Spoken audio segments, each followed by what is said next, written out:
hope that looking at your life through these different principles will make it easier for you to look at fitness as an achievable thing instead of something that you just try for 30 or 60 days.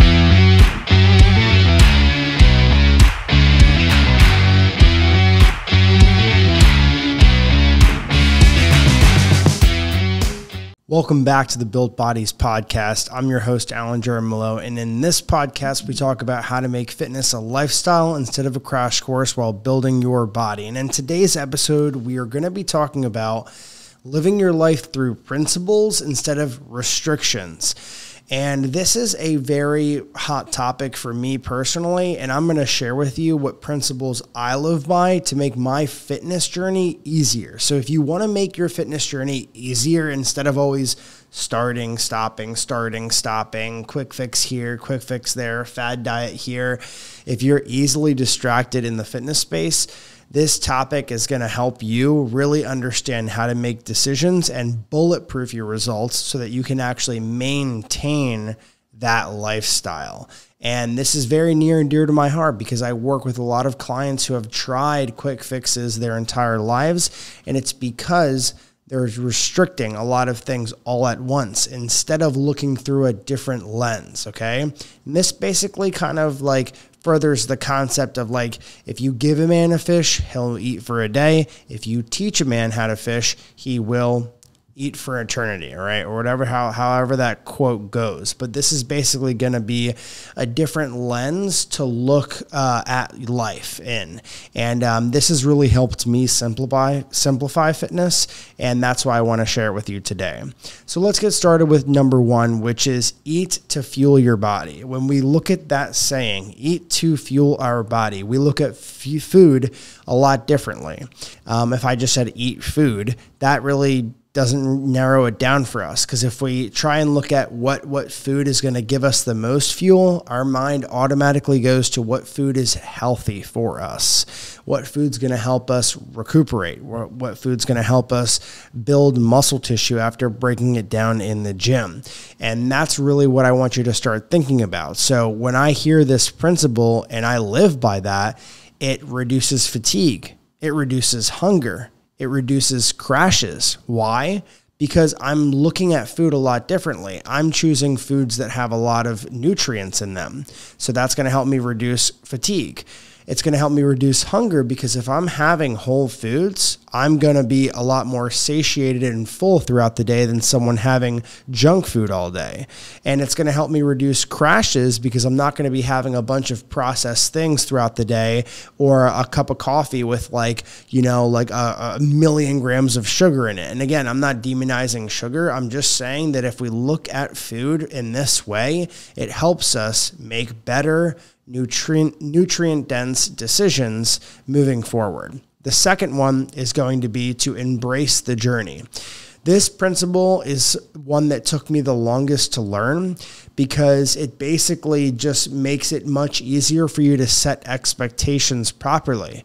So by following a principle like this, you're going to have less disappointments. You're going to embrace hard work instead of fear it. And trust me, the faster you get to the point where you embrace hard work, the more you'll be able to maintain your fitness journey. I promise you, okay?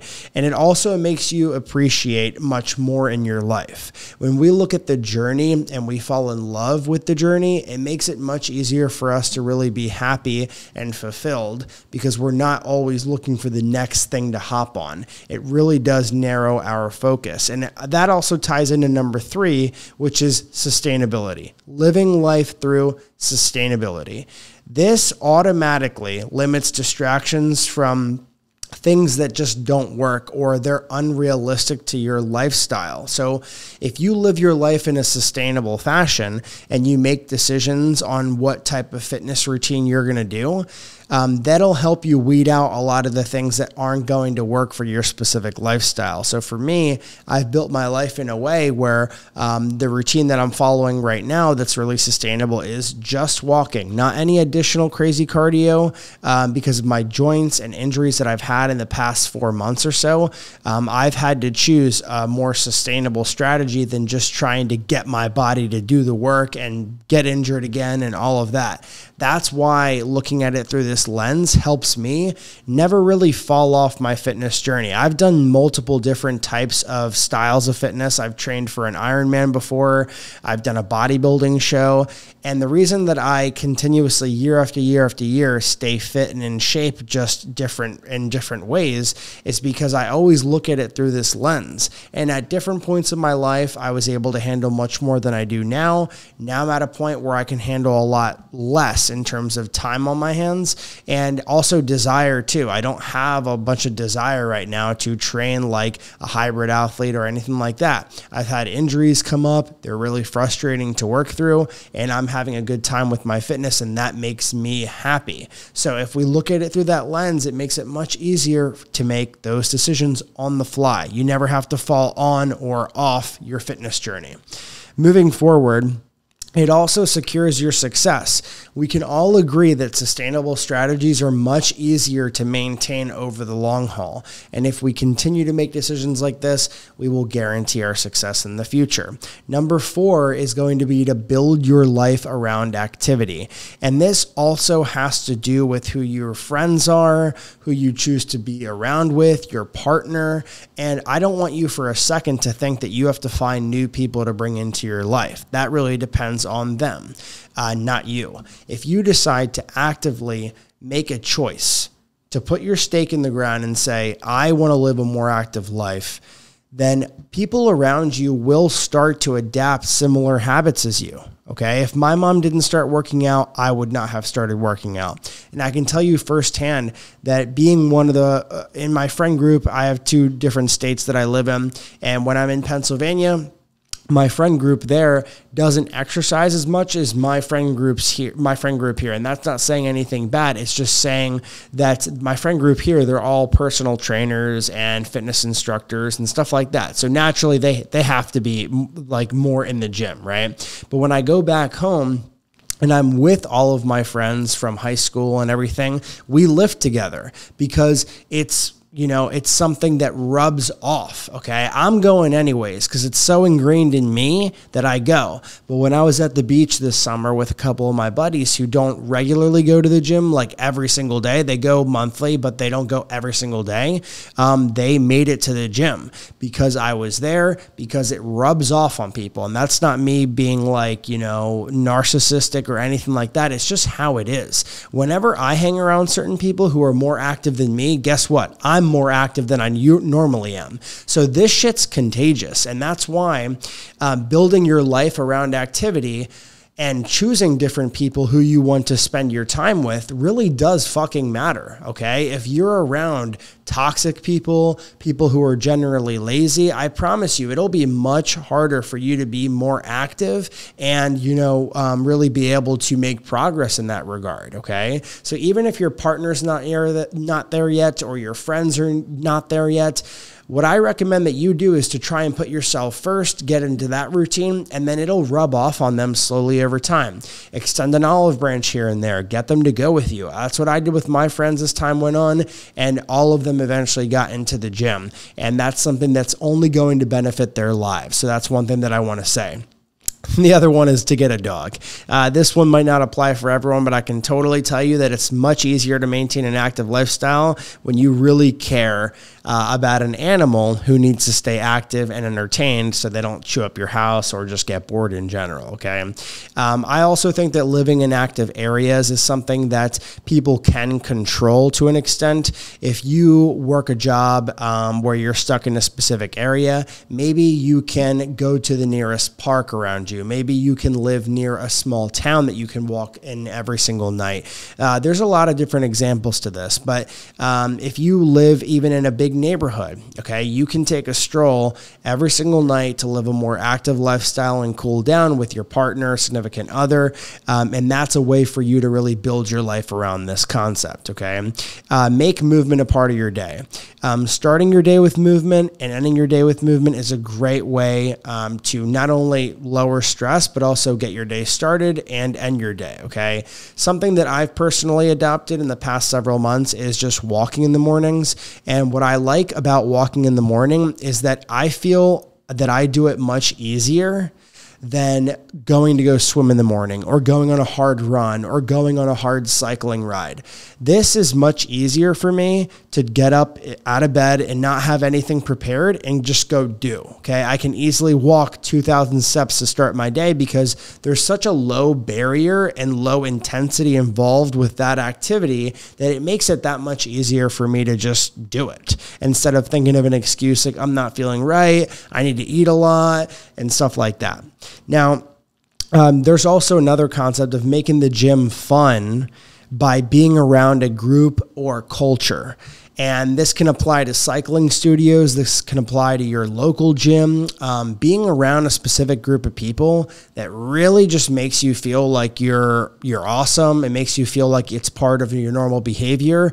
And again, I've talked about habits on this podcast before, and I can't tell you how important it is to have a group or a place that you're going to where it's normal behavior to be in shape or it's normal behavior to work out hard. That will make it that much easier for you to stick to this plan of yours. The last one is to stay away from overindulging. Okay, again, these are the 5 different outlooks that I personally have, and these are values that and these are principles that I personally have that allow me to look through life in a different lens. Now, number 5, I saved it for the last one because this is one that I'm actually still struggling with myself. It's one that I ideally want to be permanent in my entire life, but honestly, it's something that I've always struggled with as a kid. I've always finished my plate and got seconds. I grew up overeating. I grew up chasing fullness. I grew up having that disconnect with food where I ignored all signs of hunger and how full I was, and I just ate for sport. So growing up as an adult, I had a huge problem with being able to say no to food and restrict myself when I'm really just truly not hungry. And this is something that I feel like is an outlook that I would like to adopt for myself. And I think that it would help other people because it avoids that feeling of regret after a meal where you go out to dinner, you have everything that you can think of, and you just sit there just feeling disgusted, okay?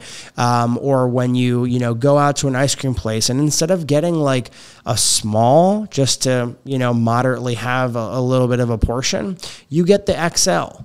And then you look at yourself and you're like, why couldn't I make that decision? And these are different views that really help you limit portion control and allow you to feel much better after the fact. Because that feeling of regret after is a shitty fucking feeling. I have had that feeling too many times to count. And that's why I choose to try and live by this principle, because I hate feeling like that. If I don't feel like that in a month, like that's a good fucking month, And this is all about tying into your happiness too. So that concludes number 5. And I actually have one extra one that I think will definitely change your life. Number 6, and this goes against contrary, actions, is to avoid caffeine after noon. This is one that I'm still working on myself, but I've been consistent with this for the last 12 weeks of losing 20 pounds during this fat loss phase that I'm in. And I can totally tell you that my sleep has gotten better. It's reduced my anxiety throughout the day. And it's also made it much easier for me to feel recovered and fresh the next day. And that's because when we have caffeine past 12 p.m., it actually is still in our system at 12 a.m. at night. And that will limit how much deep sleep we get. And that's why it's a very important thing to consider. And that wraps up this episode of the Build Bodies podcast. Thank you so much for tuning in and listening. I hope that looking at your life through these different principles will make it easier for you to look at fitness as an achievable thing instead of something that you just try for 30 or 60 days. When we change the lens of things that we look at, it makes it much easier for us to influence our actions instead of looking at it as like a restrictive process. So keep that in mind, and I'll see you on the next episode.